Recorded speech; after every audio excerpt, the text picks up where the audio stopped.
कि जो सरकार जो काम कर रही है, 4 साल खत्म होकर अब सरकार के कार्यकाल भी पूरे हो रहे हैं, 5 साल होने जा रहा है।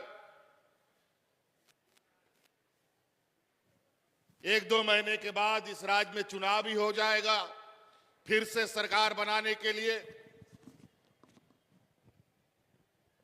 और इसीलिए ये हम जानने आए हैं कि सरकार जो काम कर रही है वो सरकार अच्छा काम कर रही है कि नहीं कर रही है। इसका जोर से आवाज दीजिए, सरकार काम कर रही है।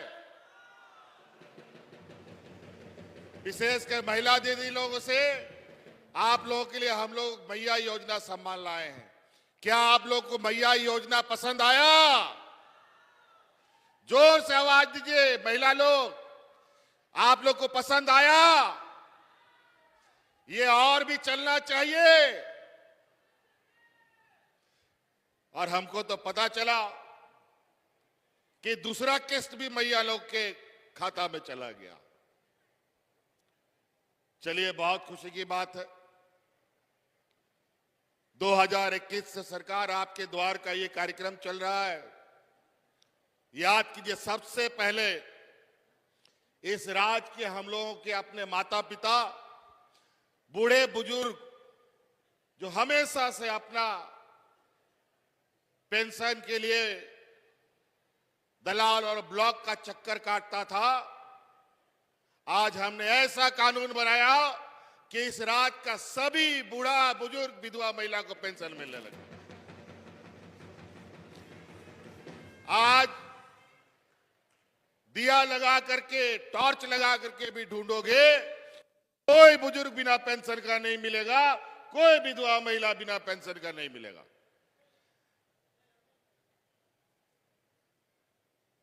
ये देश का पहला सरकार है जो इस राज्य के अपने सभी बुजुर्गों को पेंशन देने का काम करता है।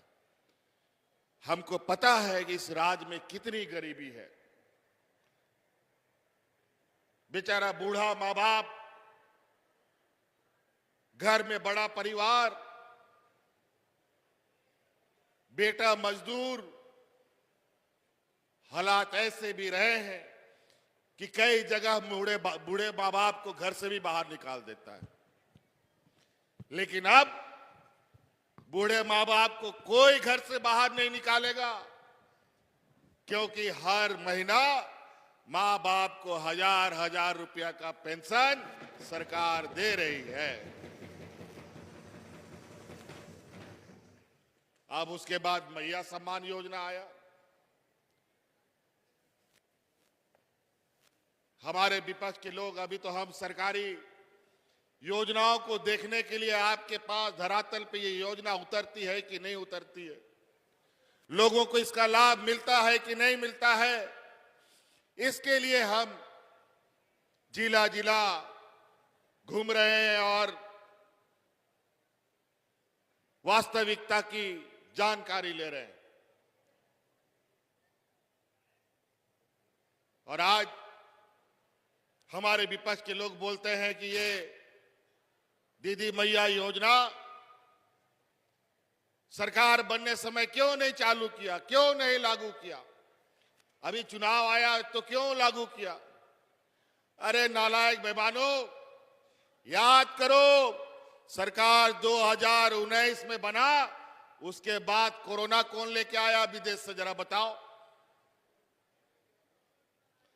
जो दूसरे देश में कोरोना फैला था वहां से कौन ढो करके लाया, ये बताओ। और पूरा देश में 2 साल तक कोरोना का बादल छाया रहा। हाट बाजार, गाड़ी मोटर सब बंद, काम धाम नौकरी चाकरी सब बंद। हम लोग का कई घर का, गांव का, देहात का नौजवान अलग अलग राज्यों में मजदूरी करने के लिए, नौकरी चाकरी करने के लिए, फैक्ट्री में काम करने के लिए जाता था। ऐसा लॉकडाउन का अंधा कानून, तुगलकी फरमान इन लोगों ने जारी कर दिया कि हम लोग का घर परिवार का नौजवान घर नहीं वापस आ पा रहा था। उस समय यही आपका बेटा यही आपका भाई आपके परिवारजनों को हवाई जहाज से ढो ढो करके आपके घर में पहुंचाने का काम कर रहा था।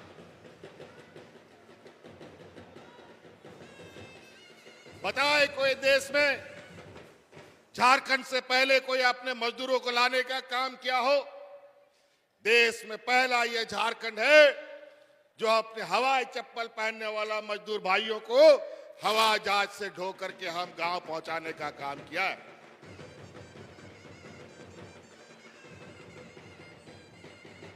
दो साल तक जहां डॉक्टरों की कमी, अस्पतालों की कमी, दवाओं की कमी, ऐसे हालात में ऐसी महामारी ऐसे गरीब पिछड़े राज्य के लिए एक अभिशाप होता है।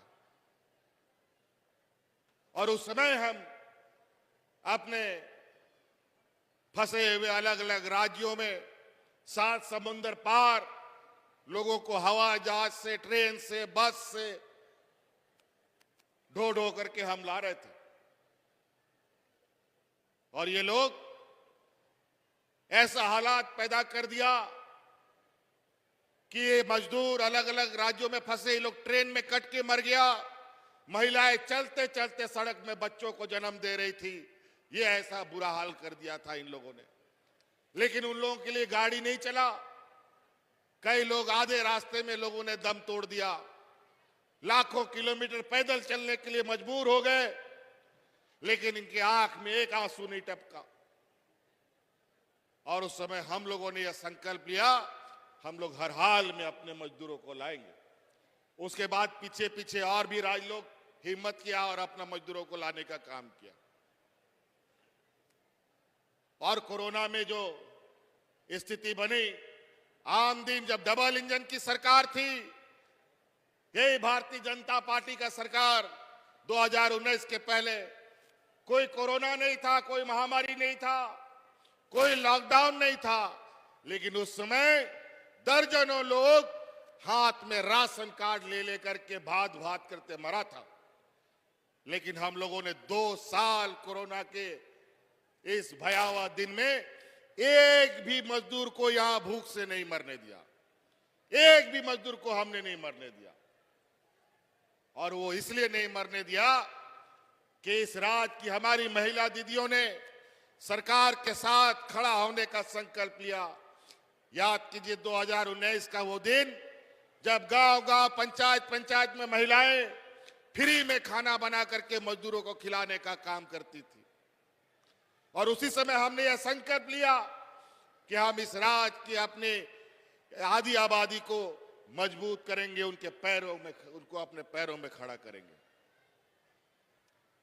और आज हमें पता है राज्य की हालात, गांव की हालात, यहाँ के समाज के लोगों की क्या स्थिति है।